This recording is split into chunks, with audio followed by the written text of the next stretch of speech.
Hello YouTube, it is your boy B3 back with another kicking movie reaction review. Today we have another film from our 50 movie sci-fi classic set, Prehistoric Women, starring Laurette Louise, Alan Nixon, and Mara Lynn. It is from 1950, it is in color, and you know it's unrated.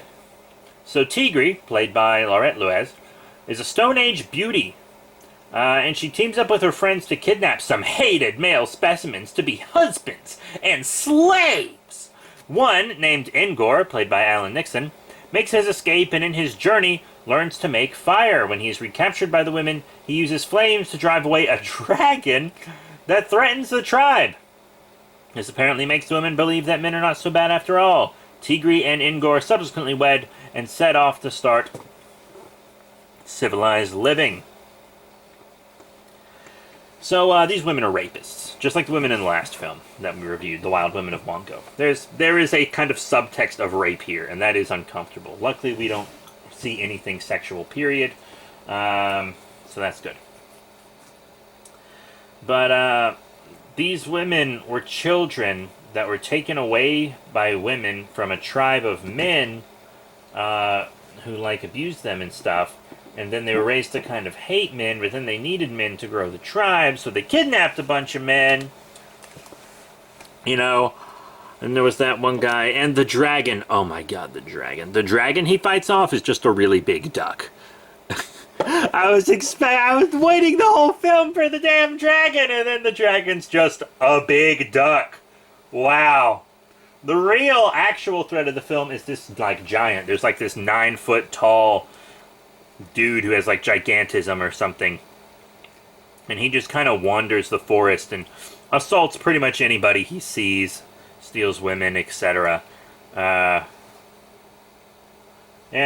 so you see, after he beats the dragon with the fire he discovered,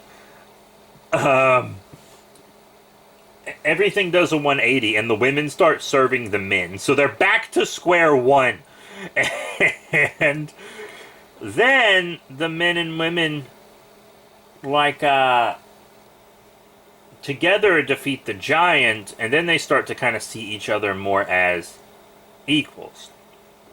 They learn to cook food and all this stuff.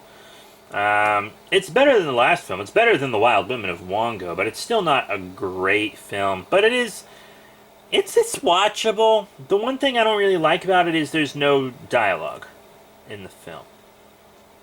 Remember that movie 10 Million Years BC or whatever, the Ray Harryhausen film with the dinosaurs and Raquel Welch? Yeah, so this film is kind of like that, but without all the cool special effects, you know? And without any of the cool creatures. Prehistoric women, They speak in, like, their cave language and in incomplete sentences, and the narrator just tells you everything that happens. And that's...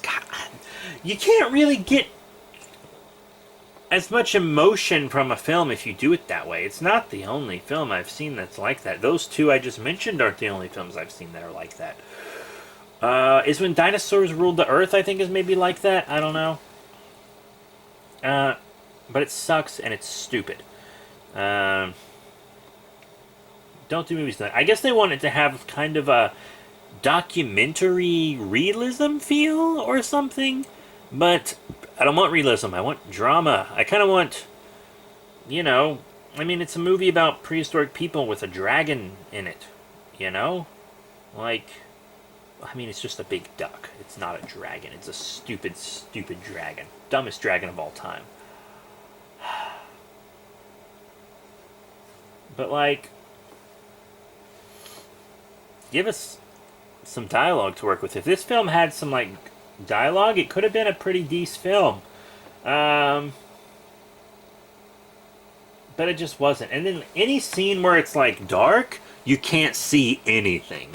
Like, the lighting is so bad and the camera quality is so bad that whenever it's, like, dark or nighttime or something, you just can't see anything that's going on. Crazy. And this film will, of course, never get a remaster because it doesn't deserve a remaster because it's relatively unknown and it sucks ass. But Prehistoric Women is, I guess, watchable. but it's certainly not rewatchable, and I don't recommend it. Like, it's not.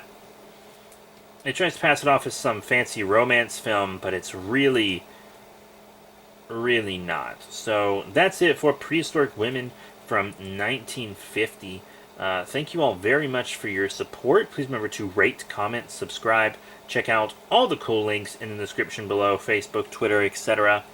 And our next film will likely be an indie film made in quarantine, the sequel to the infamous Conga TNT. That will likely be our next film. I was going to do Like a Bat Out of Hell, but I ended up not being able to do that.